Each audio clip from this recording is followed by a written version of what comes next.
He built America's financial system from scratch, yet died broke. Alexander Hamilton was one of the most brilliant minds of the founding era, but his life ended in a bloody duel over pride and politics. Long before the wars, the politics, and the power, there was an island. Quiet, humid, swept by salt and wind. Nevis, in the British West Indies, sat small and almost invisible on the map of the world. But in the mid-18th century, that's where one of history's sharpest minds was born, Alexander Hamilton. Or maybe not. You see, even his birth is a riddle. Some records say he was born in 1755, others insist it was 1757. Alexander himself sometimes seemed unsure, or perhaps he wanted to forget. What we do know is that he was born into nothing. His mother, Rachel Fawcett, was of French Huguenot descent. She had once been married to a Danish merchant, but that relationship crumbled. Her divorce wasn't recognized by the church, so when she began a relationship with James Hamilton, Alexander's father, it was considered scandalous. They were never legally married, which made young Alexander illegitimate. That word carried weight back then. Heavy weight. It meant doors closed before you could knock. It meant whispers in the street. It meant shame you didn't earn, but had to carry. Alexander grew up surrounded by economic hardship. His father struggled to find steady work. His mother, although resourceful and determined, couldn't shield him from poverty. The family moved from Nevis to St. Croix, trying to build a life, but bad luck followed them like a shadow. When Alexander was around 11, James Hamilton abandoned the family, likely ashamed and unable to provide. 2 years later, Rachel died of a fever, likely yellow fever, leaving Alexander and his older brother orphans. Just like that, everything was gone. Alexander was barely a teenager. He had no father, no mother, no inheritance, no title. But he had two things that would carry him further than any noble name could: his mind and his pen. And while the world saw just another colonial orphan, small, skinny, and forgettable, Alexander Hamilton was already quietly preparing to prove them all wrong. Because sometimes the people with the least end up doing the most. After his mother's death, young Alexander Hamilton was left with little more than her name and the burden of survival. He and his brother were taken in by a cousin, Peter Lytton, but that refuge didn't last. Within a year, Lytton died by suicide. Alexander was once again homeless. Not yet 14, he had no stable shelter, no family to lean on, and no education beyond the basics his mother had managed to give him. He found work as a clerk at an import-export firm run by a merchant named Beekman and Kruger on the island of St. Croix. It wasn't glamorous. He handled invoices, tracked cargo, calculated currency exchanges, and kept ledgers. But for a boy with a hungry mind, it was a school in itself. Day by day, Alexander absorbed the rhythms of commerce, learning how the world really worked, not in textbooks, but in ships and sugar and debt. He was trusted, efficient, and sharp. By the time he was 15, he was left in charge of the entire business when the owner was away. Think about that. Most teenagers couldn't be trusted to sweep a floor properly. Alexander was managing trade routes. But the sea air wasn't filled with opportunity. It was thick with slavery, economic despair, and colonial hierarchy. Alexander saw it all up close, and he hated it. He started writing. His letters were thoughtful, observant, sometimes poetic. They weren't just teenage ramblings, they had power, structure, and vision. He'd write about hurricanes as if describing a god's fury. He'd discuss politics, faith, morality. Then came the storm. In 1772, a hurricane tore through St. Croix. It ravaged buildings, sank ships, and left the island gasping. In the aftermath, Hamilton wrote a detailed account of the disaster for the local newspaper. But it wasn't just a news report, it was art. A 15-year-old boy described wind and water with the grace of a novelist and the insight of a philosopher. Local leaders read the piece and were stunned. Who was this boy? How did he write like that? They passed around his essay. They started whispering, then they started collecting donations. The people of St. Croix, impoverished and rebuilding, gathered enough money to send this orphan boy to America. because even in darkness, genius glows. In the fall of 1772, Alexander Hamilton left the Caribbean behind. He boarded a ship bound for the American colonies, clutching the hopes of the people who believed in him and the burden of becoming someone who mattered. He was just a teenager, barely 16, possibly younger, but he already carried himself like a man racing time. When he arrived in Boston and later made his way to New York, the world looked completely different. Crowded streets, churches, dockyards, colleges. This wasn't St. Croix. This was chaos, opportunity, fire. He enrolled at King's College, what we now know as Columbia University. It was one of the finest schools in the colonies, and Hamilton wasted no time. He devoured books like a starving man.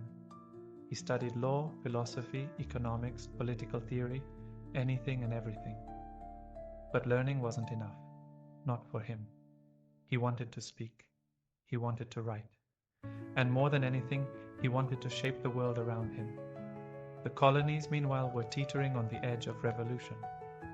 Tensions with Britain had reached a boiling point. Taxes, soldiers, tyranny. The streets pulsed with the electricity of rebellion, and Hamilton stepped right into it. He started writing political essays under pseudonyms, defending the colonists' right to resist British rule. Readers thought the author must be a seasoned scholar or a high-ranking official. When they found out it was a teenager, they couldn't believe it. Soon, Hamilton began giving speeches in public squares, fiery, bold, overflowing with ideas. He wasn't just echoing popular slogans, he was thinking ahead, imagining a new kind of government, a new kind of future, and people noticed. New York was full of revolutionaries, but Hamilton stood out. He wasn't from the elite families. He had no pedigree, but he had something better, vision, and the fearless conviction to share it. He drilled with a militia in his free time, trained for war while he studied law, and wrote with the weight of a man twice his age. To some, he was brilliant, to others, arrogant. But no one could ignore him. America had just met Alexander Hamilton, and Alexander Hamilton had just found his battlefield.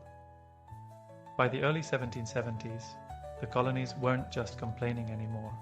They were preparing to fight. The British Crown had tightened its grip with taxes, troops, and proclamations. And while some men hesitated, others stood up. Alexander Hamilton was one of them. Still a student at King's College, Hamilton couldn't sit still. He joined a New York volunteer militia called the Hearts of Oak. They were young, mostly students, and woefully inexperienced. But what they lacked in training, they made up for in passion.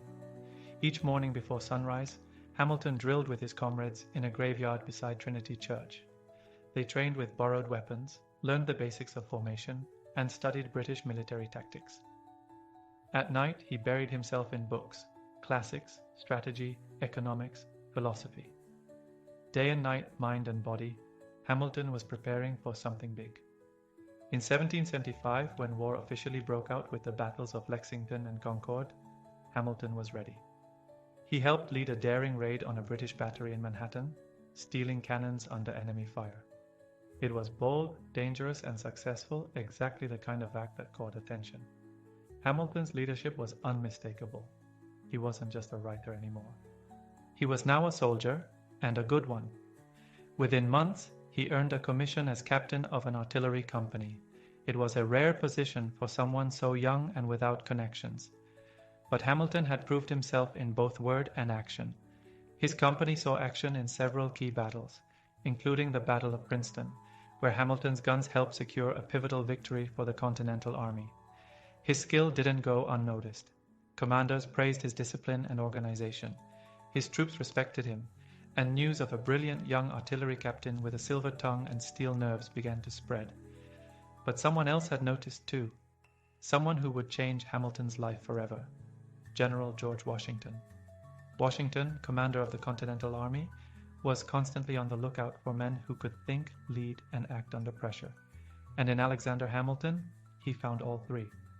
Hamilton had no way of knowing, but his days as a frontline officer were numbered. He was about to be called somewhere even more powerful than the battlefield. He was about to step inside the war room of a revolution. In 1777, something unexpected happened. Alexander Hamilton, barely in his 20s, commanding an artillery unit with growing respect, received an invitation. General George Washington wanted him, not as a field commander, but as part of his inner military staff. At first glance, it might have seemed like a step backward. Hamilton loved the battlefield. He thrived on action, movement, and strategy under fire. But this was different. This was Washington. And this offer wasn't a demotion. It was a doorway into the very heart of the Revolution. Hamilton accepted. Washington made him an aide-de-camp, a kind of chief of staff. But in truth, he was far more than a glorified secretary. He became Washington's most trusted advisor, writing letters, orders, and diplomatic messages, many in Washington's voice. Hamilton's pen never stopped moving. His words carried authority, clarity, and purpose. He corresponded with generals, governors, and Congress. When orders needed to be obeyed, Hamilton's letters made sure they were. His writing was as sharp as his thinking, and he worked day and night, often by candlelight, with stacks of parchment and ink-stained hands. Washington relied on him for more than paperwork. Hamilton became a voice in his ear, a strategist, a sounding board. Despite the massive difference in age and status, there was mutual respect. Washington saw in Hamilton something rare, brilliance without hesitation. But Hamilton, despite his loyalty, still craved more. He didn't want to be remembered as just a writer. He yearned to lead men in battle again, to earn personal glory on the field, not just behind a desk. Multiple times he asked Washington for a combat command. Multiple times Washington denied him, not out of punishment, but because he couldn't afford to lose him. The tension quietly simmered between them. Washington treated him like a son. Hamilton sometimes chafed at the boundaries, but they needed each other. During these years, Hamilton also forged connections with powerful allies, including Lafayette, John Lawrence, and other revolutionary thinkers. His ideas were expanding. He wasn't just fighting a war, he was dreaming of what came after it. A new nation, a government that actually worked, a future he could help design. He was still young, still ambitious, and still just getting started. For 4 long years, Alexander Hamilton served faithfully at George Washington's side. He drafted letters that held armies together, organized supply chains during brutal winters, and helped Washington navigate the fragile egos of generals and politicians. His work was vital, there was no denying that. But inside, a fire still burned. Hamilton wanted the battlefield. He didn't just want to write about war, he wanted to fight it. He saw glory in military leadership, in leading charges, in commanding respect, not just for his intellect, but for his bravery. He'd proven himself before, back when he stole cannons under enemy fire and rallied artillery units in battle. But now, confined to paperwork and politics, he felt caged. He asked Washington repeatedly for a field command.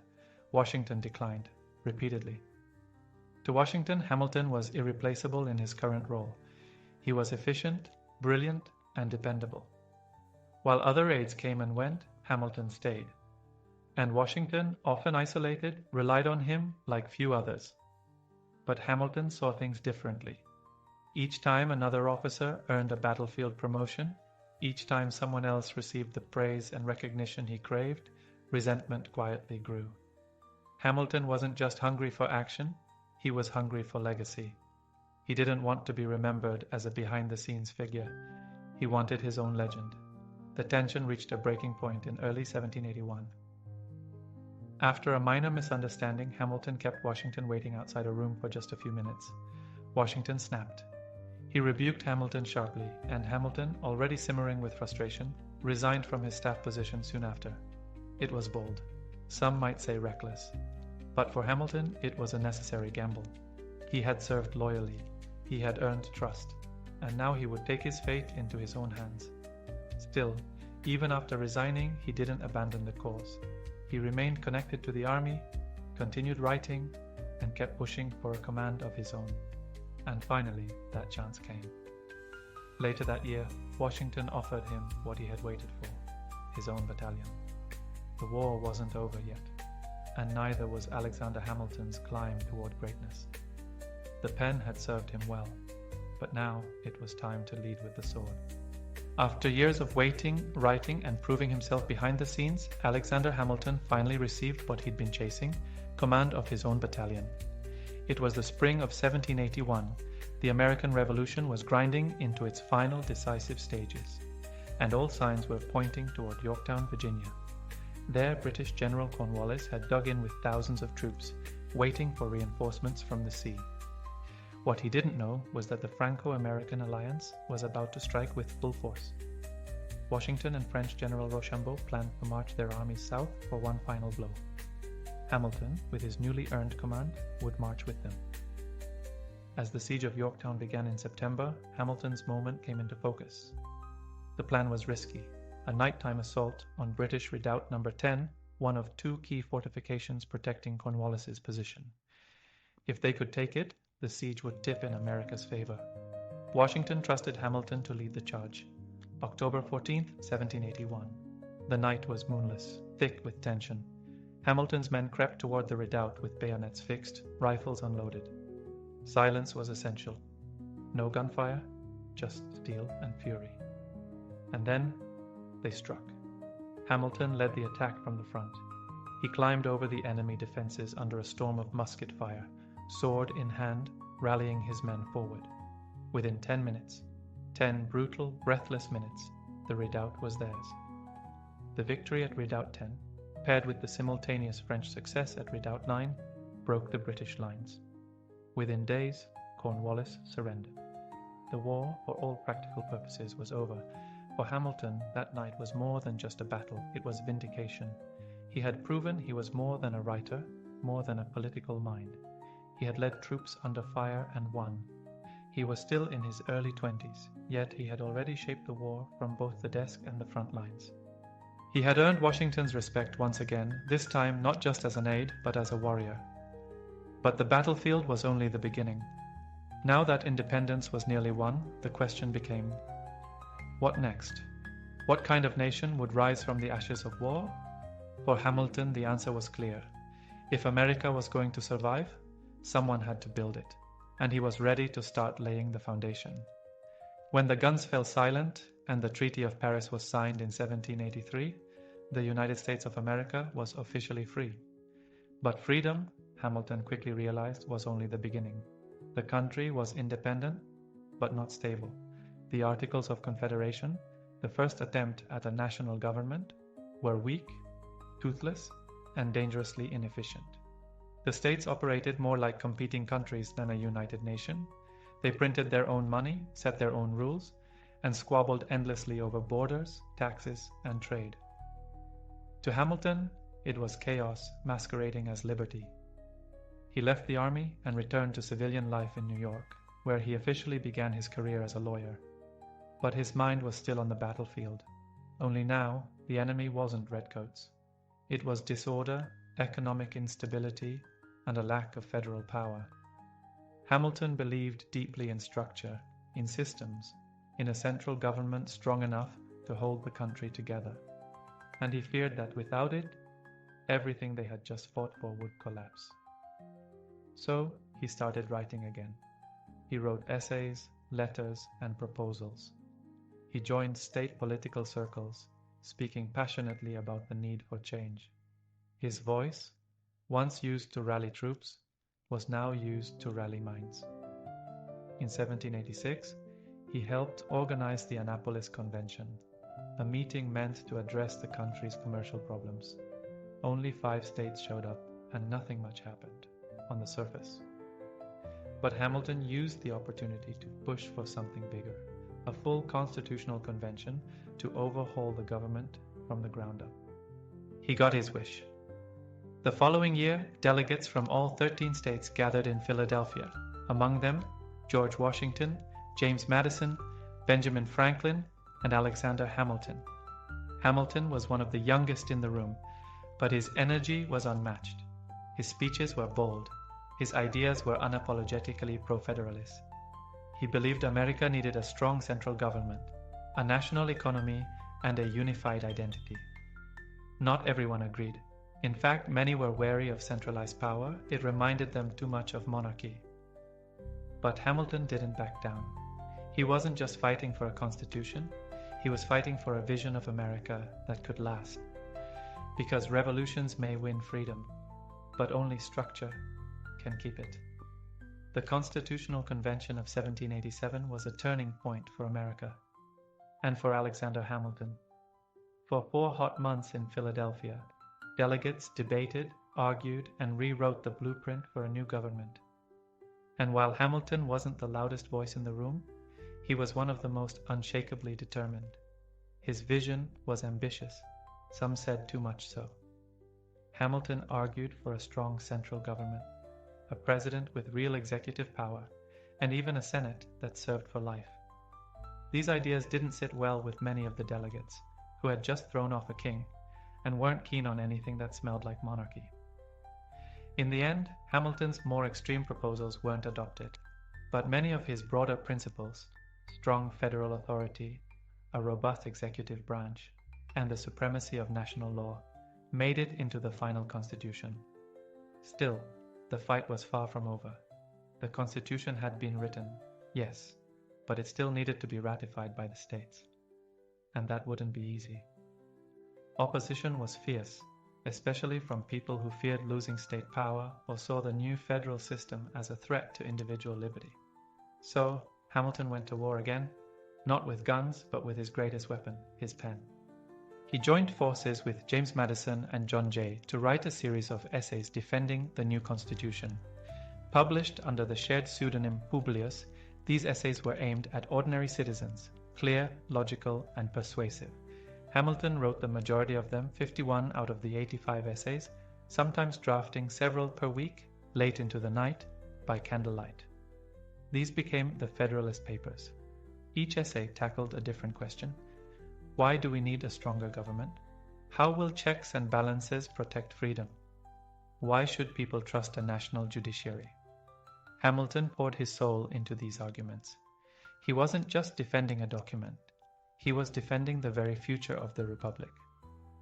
And it worked. Slowly, state by state, the Constitution was ratified. In 1789, it officially became the supreme law of the land. The United States now had a government. And Alexander Hamilton? He wasn't just one of its architects. He was about to become its chief engineer. In 1789, the new American government took its first breath. George Washington was unanimously elected as the first president of the United States. And when it came time to fill his cabinet with the sharpest minds in the country, he knew exactly who he wanted to manage the nation's finances: Alexander Hamilton. Hamilton was sworn in as the first Secretary of the Treasury, a title that might have sounded bureaucratic, but in reality came with a staggering challenge. The United States was broke. There was no national currency, no central banking system, no public credit. The government owed millions in war debts to foreign allies, private citizens, and even its own soldiers. The economy was fractured, unstable, and teetering on collapse. To most, it seemed like a disaster. To Hamilton, it was an opportunity. He got to work immediately, drafting reports, crunching numbers, and designing a financial system from scratch. His goal? Not just to solve the present crisis, but to lay the foundation for a strong modern economy. His first move was bold. The federal government would assume all state debts from the Revolutionary War. This meant the national government would now owe money, not the individual states. Many saw this as dangerous. Hamilton saw it as brilliant. Why? Because if the federal government owed money, lenders, especially the wealthy elite, would have a vested interest in its survival. Next, he proposed the creation of a national bank, a central institution that could manage government funds, issue stable currency, and stimulate economic growth. He also introduced tariffs and taxes designed to protect American manufacturing and help generate revenue. To Hamilton, economics wasn't just about math. It was about power. He believed that a strong economy would lead to a strong nation, and that public credit, once restored, would attract investment, create jobs, and elevate the United States on the global stage. But not everyone shared his vision. His policies triggered fierce opposition, especially from Thomas Jefferson and James Madison, who feared that Hamilton was creating an elite, centralized government too similar to Britain's monarchy. Still, Washington backed him. And slowly but surely, Hamilton's ideas took root. The US economy began to stabilize. Confidence grew. The dollar gained value. In just a few years, Hamilton had taken a bankrupt, fractured collection of states and given it the beating heart of a functioning economy. He wasn't just managing money, he was building a nation. As Alexander Hamilton's financial system began to take shape, so did his reputation, not just as a brilliant architect of the economy, but as a polarizing force in American politics. To his supporters, Hamilton was a genius, a man who turned chaos into order and gave the young nation a real future. But to his critics, he was dangerous, too bold, too centralized, too British in style, with his talk of national banks, strong executives, and urban industry. And no critic was louder or more persistent than Thomas Jefferson. Jefferson, the Secretary of State, was Hamilton's opposite in nearly every way. Where Hamilton believed in cities, commerce, and concentrated federal power, Jefferson believed in rural life, individual liberty, and limited government. He saw America as a land of farmers and freedom, not financiers and federal banks. The two men couldn't have disagreed more. To Jefferson, Hamilton's national bank was unconstitutional. His debt plan was a favor to the wealthy. His tariffs and taxes, a burden on the common man. He believed Hamilton was steering the country toward a dangerous aristocracy, where elites ruled and liberty suffered. To Hamilton, Jefferson was naive. His vision of an agrarian paradise ignored economic reality. Without credit, without industry, without structure, Hamilton believed the nation would crumble. The clash was more than philosophical, it became personal. Each man had allies. Jefferson had Madison, and Hamilton had Washington's ear. Their disagreements turned the cabinet into a war zone. Washington, though respectful of Jefferson, often sided with Hamilton. He valued results, and Hamilton delivered them. Still, the feud grew.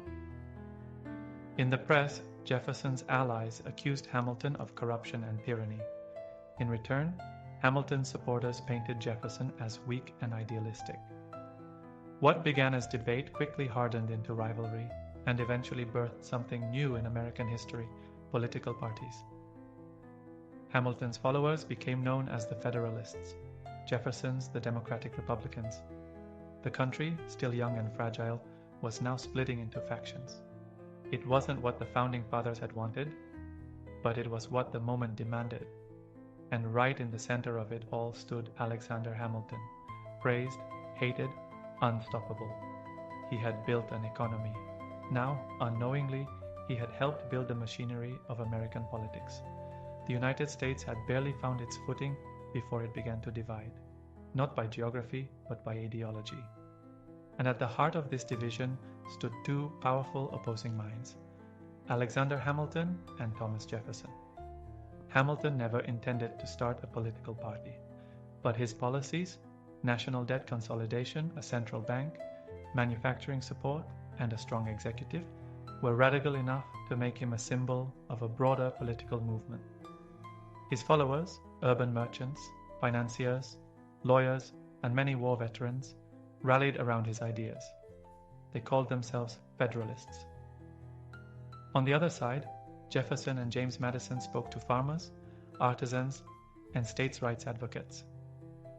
They feared that Hamilton's version of government would turn the republic into an oligarchy ruled by banks and elites. They formed what would become the Democratic Republican Party.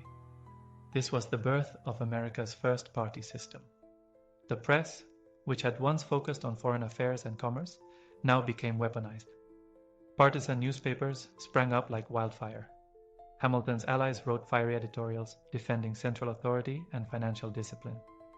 Jefferson's camp countered with blistering critiques, accusing Hamilton of betraying the revolution by building a system that benefited the rich. Hamilton, ever combative, gave as good as he got. He wrote under pseudonyms, leaked damaging letters, and used his incredible skill with language to shape public opinion. He wasn't just managing policy, he was managing narratives.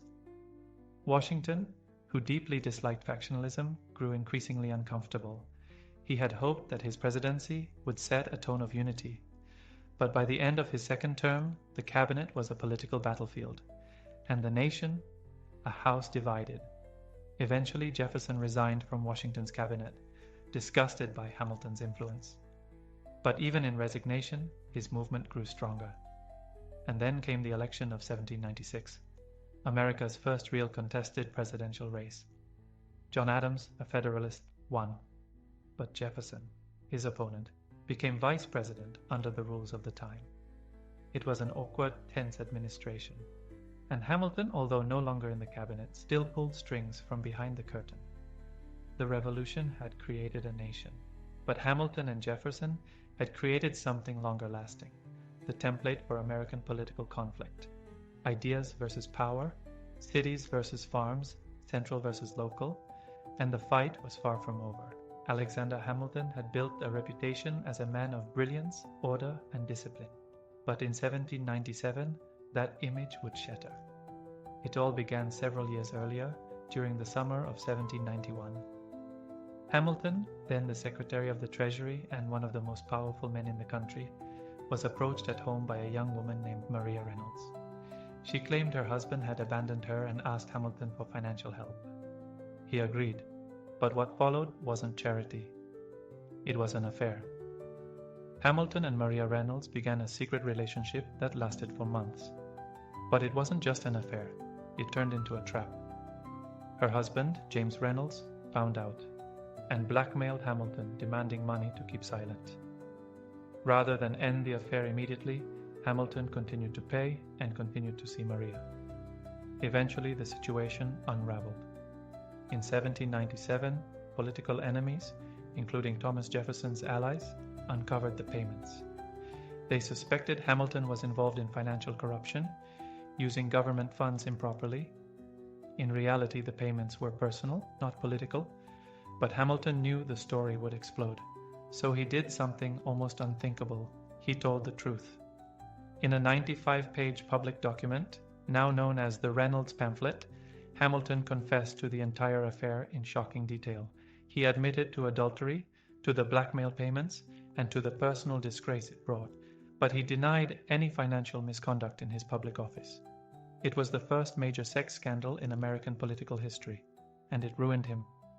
Public reaction was brutal. Some were stunned by his honesty. Others repelled by the behavior itself. His enemies used it as proof that Hamilton was immoral and unfit for public life. Even his allies were shaken. His once sterling reputation took a permanent hit. At home, things were even worse. His wife, Eliza, was devastated. The woman who had supported him through war, scandal, and politics now had to endure public humiliation. Hamilton never recovered politically.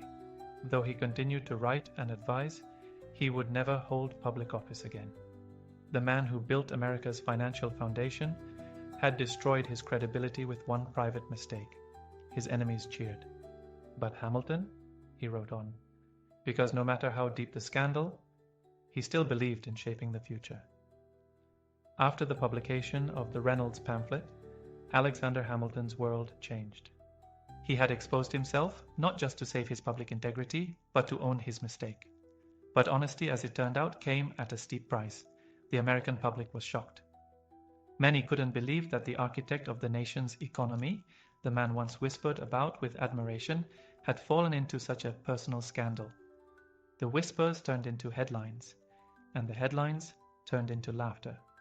Political opponents pounced. Jeffersonian newspapers had a field day, portraying Hamilton as a corrupt hypocrite, a man who claimed to build a moral republic while living a double life. His affair with Maria Reynolds was used not just to attack his character, but to discredit everything he stood for. Among Federalists, the reaction was mixed. Some admired his honesty, saying it proved he had nothing to hide. Others saw a liability, a man who, despite his brilliance, couldn't control himself. But perhaps the most painful reaction came from within his own home. Eliza Hamilton, his wife, had been his fiercest defender for years. Through war, politics, and public pressure, she had stood by him. But this time, Hamilton had betrayed her trust in the most public way possible. The damage to their marriage was deep and personal. Still, she didn't leave him. And Hamilton, wounded but not silenced, continued to write.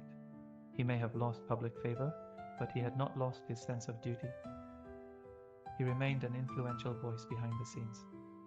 During the contentious presidential election of 1800, Hamilton, no longer in office, tried to shape the outcome anyway. Although he was a Federalist, Hamilton did not trust President John Adams, the head of his own party. The two men had grown to despise each other. So, in a move that shocked even his allies, Hamilton publicly attacked Adams in a scathing pamphlet, calling him unstable and unfit for office. It was political suicide. The attack fractured the Federalist Party and opened the door for Thomas Jefferson to win the presidency. Hamilton had intended to steer the outcome, but ended up sinking his own side. He had once controlled America's finances. Now he was an outsider in a country he helped build. Yet even in exile, Hamilton couldn't help himself. He kept writing, because that's what Hamilton did. He fought, he failed, and he never stayed quiet. By the turn of the 19th century, Alexander Hamilton's influence had faded.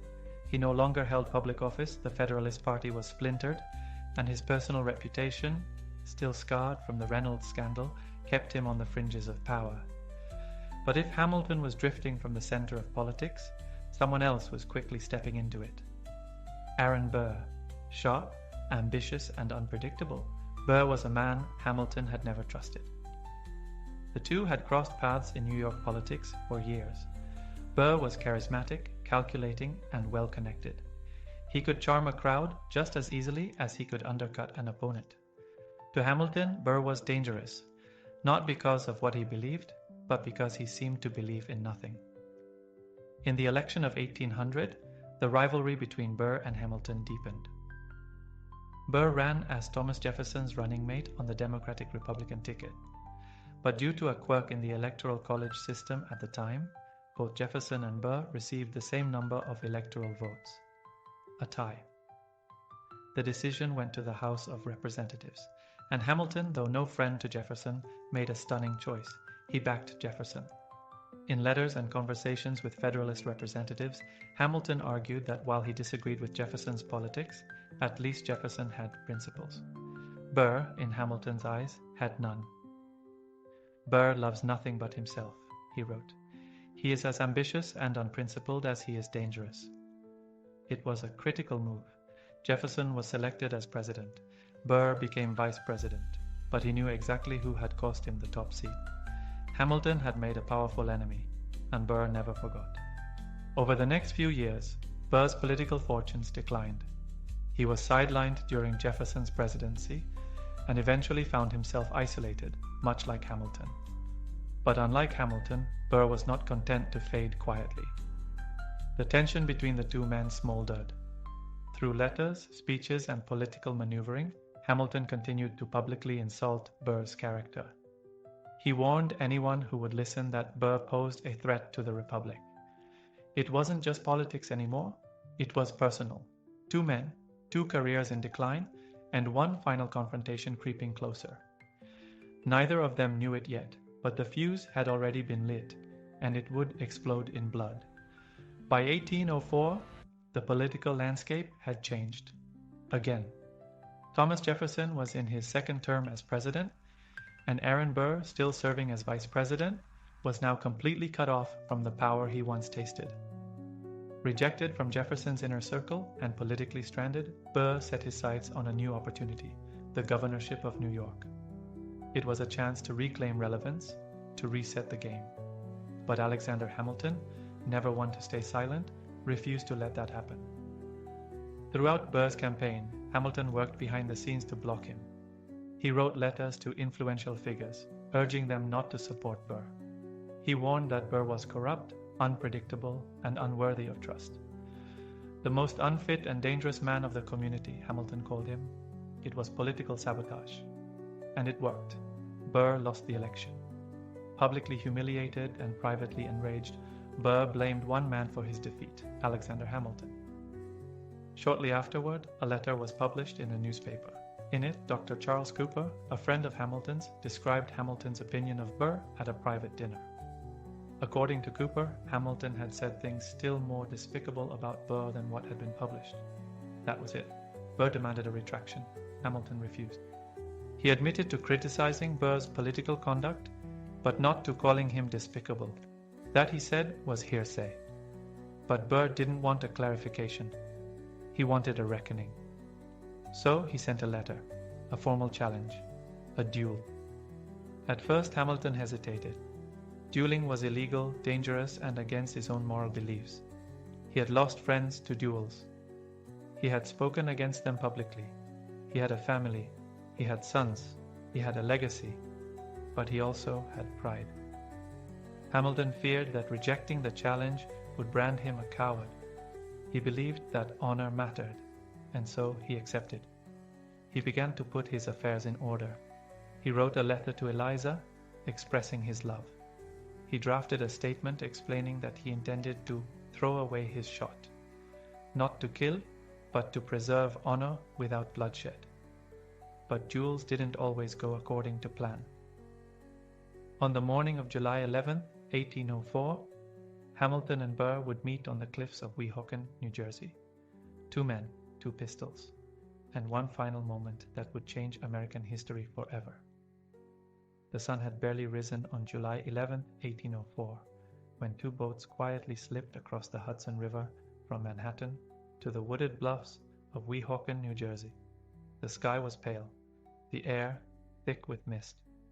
It was a place chosen deliberately, remote, hidden from the law, and stained with history. Just a few years earlier, Hamilton's own son, Philip, had died in a duel here. Now, Alexander Hamilton had returned to face his own end. He arrived with his second, Nathaniel Pendleton. Aaron Burr brought his own second, William Van Ness. The pistols were prepared, the distance was measured, 10 paces apart. Burr stood tall, composed. Hamilton quiet but resolute. What exactly happened in the seconds that followed remains a mystery. Hamilton claimed beforehand that he intended to throw away his shot, to aim high, to avoid bloodshed, to meet the challenge without killing. Some accounts say he fired into the air, deliberately missing. Others believe he flinched or fired by reflex. But what isn't in question is what Burr did next. He raised his pistol. He fired. The bullet struck Hamilton in the lower abdomen, shattering his ribs, tearing through his liver, and lodging in his spine. He collapsed almost instantly. Burr, stunned by the damage, stepped forward, then turned and walked away. Hamilton was rushed back across the river, unconscious, bleeding, and barely alive. He was taken to the home of a friend in Greenwich Village, where his family soon gathered. He lived for 31 hours. During that time, he drifted in and out of consciousness. He spoke to his wife, Eliza, asked for forgiveness, and received last rites. His friends came to say goodbye. His children held his hand. And then, on the afternoon of July 12, 1804, Alexander Hamilton died. He was 47 years old. The man who had fought in the Revolution, built the nation's financial system, written the bulk of the Federalist Papers, and shaped the very structure of the United States, was gone. Killed in a duel that history would remember as a tragedy, a waste, and a final chapter written in gunpowder and pride. But Hamilton's story didn't end there, because death has a strange way of echoing, especially when a legacy refuses to be buried. As news of Alexander Hamilton's death spread across New York City, shock rippled through every corner of the young republic. Crowds gathered in silence outside his home. Federalists mourned the loss of their intellectual anchor. Even those who opposed him politically stood still, stunned by how suddenly and senselessly it had ended. Duels had claimed lives before, but this felt different. Here was a man who had helped win independence, built the US economy, defended the Constitution, and shaped the very foundations of government, now gone by the hand of a sitting vice president. Public outrage flared. Hamilton's funeral drew thousands. Businesses closed. Church bells rang. Soldiers marched alongside civilians in mourning. At Trinity Churchyard, his coffin was lowered into the ground beneath a simple stone. He was buried not as a politician, but as a patriot. His wife Eliza stood by his side until the very end. In the days after his death, Eliza faced a mountain of debts and 7 surviving children to raise. Yet she refused to break. Fueled by grief and love, she dedicated her life to preserving her husband's legacy and to finishing the work he had started. She helped establish the first private orphanage in New York, honoring Hamilton's own childhood as a poor, forgotten boy.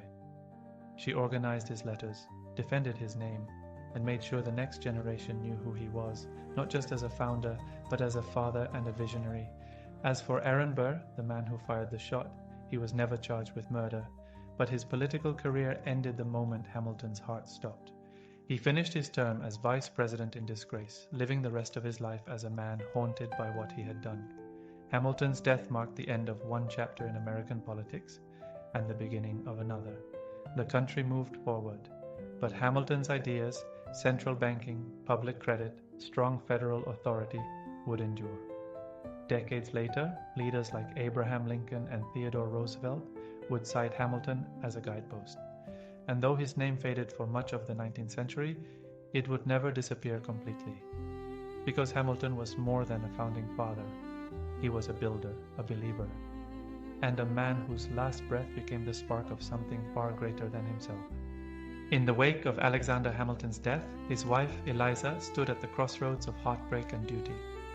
She had lost her husband to pride and politics. Left behind were 7 children, a mountain of debt, and a legacy under siege. Many in society whispered about Hamilton's scandal, his duel, his arrogance. His enemies were eager to write him off, but Eliza refused to let history forget him. Born into the prominent Schuyler family, Eliza had always been strong. But now she had to be unbreakable. She sold their home, managed their remaining assets, and began the long, lonely work of protecting the reputation of a man who could no longer speak for himself. She gathered his writings, letters, essays, government reports. She tracked down his correspondences, organized his papers, and defended his role in the founding of the country. She corrected public misperceptions, shared stories with historians, and kept his name alive through deliberate, careful storytelling. But Eliza's mission didn't stop at memory. She also built. In 1806, just 2 years after Hamilton's death, Eliza helped establish the Orphan Asylum Society in New York City, what would eventually become the Graham Wyndham, one of the city's first orphanages. It was more than charity, it was personal. She never forgot that her husband had been an orphan himself, abandoned, impoverished, and overlooked. Through this work, she ensured that other children wouldn't be forgotten the way he had been. For the next 5 decades, Eliza lived not as a recluse, but as a quiet force behind American memory. She outlived her husband by 50 years, long enough to see some of his ideas finally recognized for their genius. When people asked her how she survived such tragedy, she would speak softly but firmly. "I had his children," she'd say. "I had his legacy." She died in 1854 at the age of 97. Nearly a century of life, half of it spent in devotion to a man no longer living, but whose influence refused to die. Eliza didn't just preserve Hamilton's story, she rescued it. Because even though the world had tried to bury him in scandal and silence, she gave him a second life, not in politics, but in memory. And because of her, the name Alexander Hamilton would not vanish from history. Alexander Hamilton may have died young, but his ideas were just getting started. In the early years after his death, his legacy remained tangled in controversy. To many, he was remembered as the brilliant mind who couldn't escape his own ego, a man who built a financial empire only to fall to scandal and violence. His critics still painted him as an elitist, a monarchist in disguise, someone too eager to concentrate power in government hands. But history, as it often does, began to shift. America grew, the economy expanded, industry rose, and slowly, leaders began to revisit Hamilton's vision. Not with suspicion, but with respect. His blueprint for a strong central government became a model during national crises. His belief in federal credit became the cornerstone of American financial power, and his dream of a diverse, industrial economy came to life in the factories, railroads, and trade routes that shaped the 19th century. By the time the Civil War approached, Abraham Lincoln was reading Hamilton's writings closely. He saw Hamilton as a guide, a man who understood that preserving the Union required both principle and structure.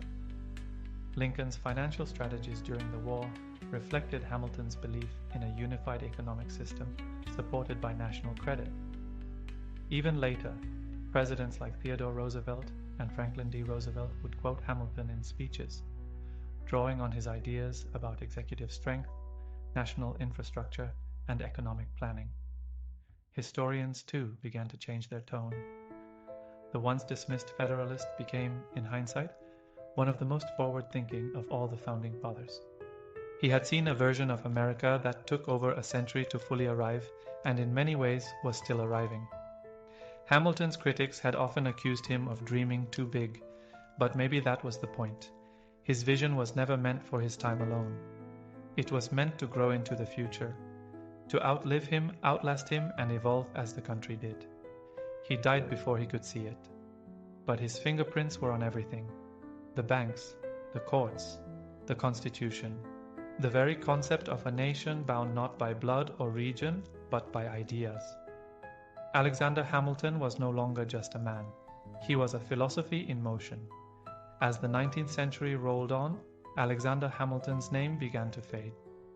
Other founding fathers rose to mythic status: George Washington, the noble general; Thomas Jefferson, the philosopher-president; Benjamin Franklin, the beloved genius. Their stories were retold in classrooms, statues, and textbooks. But Hamilton? He became a footnote. Part of the reason was political.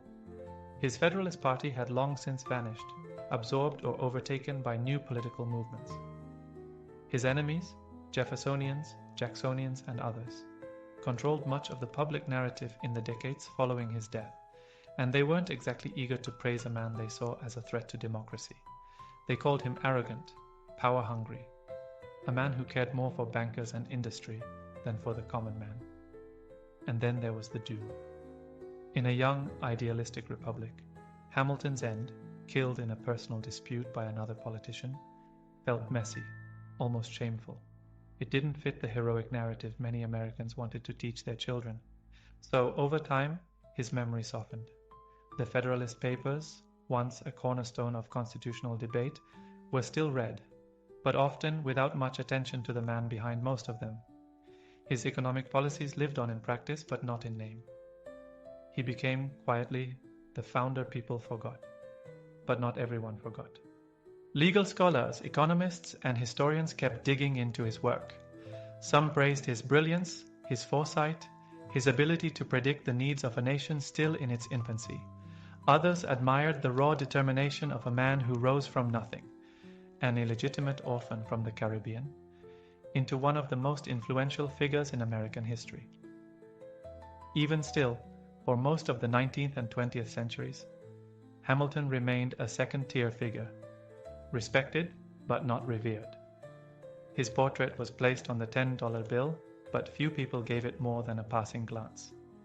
He had a statue or two, a few schools named in his honor, and a tomb in Trinity Church. But he wasn't celebrated the way Washington or Lincoln were. It seemed history had quietly tucked him away. But Hamilton had always been underestimated, and like he had done so many times before, he was quietly waiting for a chance to rise again. This time, not through politics, but through something no one saw coming. For nearly 2 centuries, Alexander Hamilton's story remained largely in the background of American memory, until one man picked up a book at an airport and everything changed. In 2004, historian Ron Chernow published a groundbreaking biography titled Alexander Hamilton. It was rich, detailed, and deeply humanizing. Instead of focusing only on policy or scandal, it painted a full picture of a complex man, flawed, brilliant, ambitious, relentless. A man who had risen from nothing to shape a nation. The book was praised by scholars, but it reached someone entirely unexpected, a young playwright and musician named Lin-Manuel Miranda. On vacation in Mexico, Miranda brought Chernow's biography along as light reading. By the second chapter, he was stunned. "This is the most hip-hop story I've ever read," he said. A poor kid from the Caribbean who used words to rise to the top. It didn't just resonate, it sounded like music. And so, Hamilton's second act began, not in Congress, but on Broadway. In 2015, Miranda's musical Hamilton premiered at the Public Theater in New York City. A bold, genre-defying mix of hip-hop, R&B, and traditional show tunes, it reimagined the Founding Fathers as young, diverse, and deeply flawed revolutionaries. Hamilton, played by Miranda himself, was portrayed as a lyrical genius, a political fighter, and a man burning with purpose and insecurity. The show cast actors of color in the roles of America's founders, giving new voice and new relevance to an old story. Audiences were electrified. The show moved to Broadway later that year, earned a record-breaking 16 Tony Award nominations, won 11, and went on to win the Pulitzer Prize for Drama. It became a cultural phenomenon, pulling Hamilton's legacy out of dusty textbooks and into the hearts of millions. Suddenly, the world wanted to know, who was Alexander Hamilton? Students began reading the Federalist Papers. Visitors flocked to Trinity Church and the Hamilton Grange. Sales of Chernow's biography skyrocketed. And more than anything, people began to understand what Eliza Hamilton had fought so hard for, to make sure her husband's story was not forgotten. Hamilton had always believed in the power of words. Now, more than 200 years after his death, it was words and music that brought him roaring back to life. When Hamilton, an American musical, exploded onto the stage, it didn't just entertain, it educated. For many in the audience, especially younger generations, this was their first deep introduction to Alexander Hamilton. And not the Hamilton from old history books. The musical brought him to life with rhythm, emotion, and modern urgency. Suddenly, students were quoting Federalist No. 10 in classrooms. History teachers were updating lesson plans. College courses began, including the lyrics alongside primary source documents. Museums saw surges in attendance. Even Google searches for Alexander Hamilton spiked into the millions. Hamilton had become cool. But it wasn't just about music or rhyme schemes. The story resonated because it was universal. Here was a man born out of wedlock, raised in poverty, an immigrant with no status or title, who rose by the sheer power of his intellect, ambition, and resilience. His flaws, his pride, his temper, his insecurities were not hidden but explored. In many ways, Hamilton became a mirror for immigrants, for underdogs, for dreamers, for anyone who had ever been told they didn't belong. Lines like, "I am not throwing away my shot," or "Immigrants, we get the job done," became rallying cries. The themes of legacy, sacrifice, and the weight of history struck chords in a divided, uncertain world. And while the musical took creative liberties, as all dramatizations do, it sparked something rare. Genuine curiosity about the real man behind the melody. Historians, at first skeptical, began to applaud the phenomenon. It didn't replace academic study, but it opened doors. It got people asking questions. It brought forgotten stories into the light. The show's cultural impact even reached the highest levels of government. Former President Barack Obama called it a story about America then, told by America now. Tickets were gifted to students. The cast performed at the White House. More than 2 centuries after his death, Hamilton was not just remembered, he was relatable. In his own time, he often felt like an outsider, misunderstood, too bold, too fast, too much. But now, the world finally caught up, and the man once buried by scandal and politics now had history's full attention, because once forgotten stories are told loud enough, they can echo through time. As the spotlight returned to Alexander Hamilton in the 21st century, people began to look at his ideas, not just his life, and realize something extraordinary. So much of what America is came from him. From the very beginning, Hamilton was thinking not just about independence, but about what came next. While others fought to break free from Britain, Hamilton focused on how to build something that would last.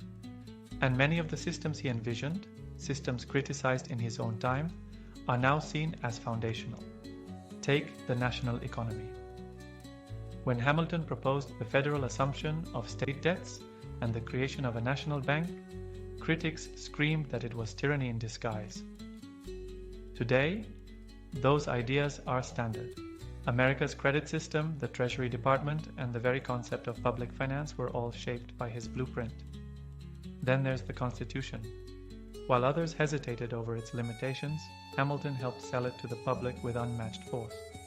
The Federalist Papers, which he wrote the bulk of, are still referenced in Supreme Court decisions today. His defense of strong federal authority laid the intellectual foundation for a united country. Even the executive branch, the power of the presidency, the role of the cabinet, and the checks between branches of government reflect Hamilton's influence. He feared mob rule just as much as monarchy, and he worked endlessly to balance liberty with law. He also envisioned America as a place not just of ideals, but of industry. He pushed for manufacturing, infrastructure, and innovation. In his famous report on manufacturers, he outlined a vision of an economic powerhouse, a nation that could stand on its own. At the time, many rejected it. Today, it reads like prophecy. Hamilton's legacy isn't just carved in marble or printed on currency. It lives in every debate about federal power, every discussion about debt and taxes, every policy decision that weighs liberty against responsibility.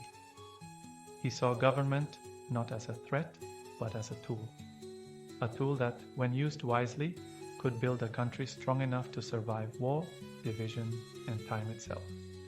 200 years later, we're still using that tool, still building, still following a blueprint drawn up by a man who never stopped working until history caught up with him. Alexander Hamilton's rise was remarkable, but it wasn't smooth. For all his brilliance, for all the systems he built, the papers he wrote, the battles he fought, Hamilton was never a perfect hero. In fact, what makes his story resonate today isn't just his success, but his flaws. Hamilton was often his own worst enemy. His pride, for starters, was enormous. He believed, often rightly, that he was the smartest man in the room. But that belief came at a cost. He insulted political allies, alienated colleagues, and when given the chance to stay quiet, he almost never did.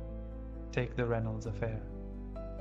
Many in his circle advised him to stay silent, let the rumors fade. Instead, he published a 95-page confession, publicly, in detail. To protect his political reputation, he torched his personal one. His need to be right, always, cost him more than he could afford. He also had a sharp temper.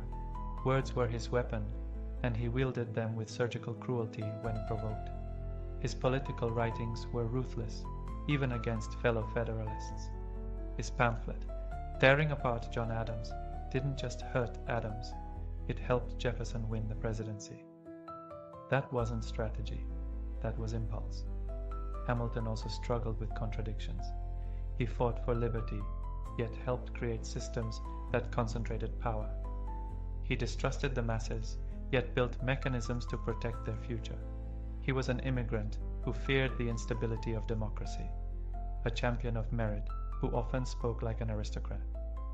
And perhaps the deepest contradiction of all, he was a man obsessed with legacy, who died in a duel that almost erased it. And yet, isn't that what makes him relatable? Hamilton wasn't untouchable like Washington. He wasn't quietly calculating like Madison. He was loud, fiery, ambitious, and deeply human. He worked himself to the bone because he never felt secure. He pushed too hard because he feared being forgotten. He made mistakes because he refused to play safe. And that's why, centuries later, his story still speaks. Because Hamilton wasn't a legend carved in stone. He was flesh and blood, genius and flaw, a man who tried, failed, rose, fell, and kept going. He wasn't perfect. He was real. Legacies are strange things. Some are carved in stone, immediate, obvious, larger than life. Others are quieter, buried for a time, waiting for someone to dust them off and see them clearly. Alexander Hamilton's legacy lived somewhere in between. In his lifetime, he fought for influence. After his death, he faded into the background. But now, more than 200 years later, he's everywhere, in classrooms, theaters, political debates, and social movements. What makes his legacy so powerful today isn't just what he did, it's what he represents. He's the immigrant who built a nation's economy, the orphan who stood beside a general, the outsider who stepped into the core of power and refused to apologize for being bold. In a country built on opportunity, Hamilton's story is the ultimate proof that you don't need to be born into greatness to achieve it. But legacy, to Hamilton, was never about statues or songs. It was about impact. He once asked a haunting question, "What is a legacy?" It's planting seeds in a garden you never get to see. He didn't live to see his economic system flourish. He didn't see his constitution endure centuries. He didn't see his wife outlive him by 50 years or witness a Broadway musical about his life. He never saw young students quoting his essays in schools across the world, but those seeds, they grew. And in that way, his voice never really stopped speaking. You hear it every time someone defends the Constitution with logic and passion. You see it in systems that still hold the country together. You feel it in stories of people who rise from nothing, just like he did. Even in the face of death, Hamilton was thinking forward. His duel wasn't just a personal tragedy, it was a final act of a man who understood the cost of legacy. He wrote letters, settled debts, prepared his family, and asked that his story not be lost. He was thinking of tomorrow, even as his time ran out. And now, centuries later, the garden he planted continues to bloom. Not because he was perfect, but because he refused to be forgotten. Alexander Hamilton's life was short, 47 years, but in those years, he lived more than most ever do. He rose from poverty, carved out a place in history with nothing but his mind and will, and left behind a legacy that helped shape an entire nation. He was never a president. He never led a state. But his fingerprints are on the Constitution, the financial system, the courts, the very idea of what it means to be a united nation. And yet, what makes Hamilton truly unforgettable isn't just what he built, it's how he built it. He failed publicly, he loved deeply, he fought passionately, he made enemies, mended friendships, and left a trail of letters that pulse with energy, urgency, and brilliance. He was a flawed man, jealous, stubborn, impulsive. But he was also endlessly driven. He believed in building something bigger than himself, even when it cost him everything.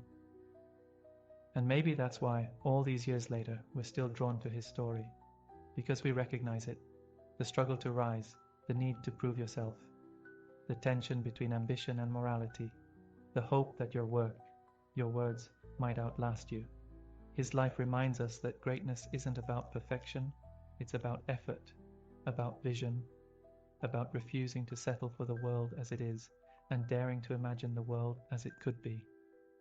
Hamilton imagined a future where America was strong, structured, and stable.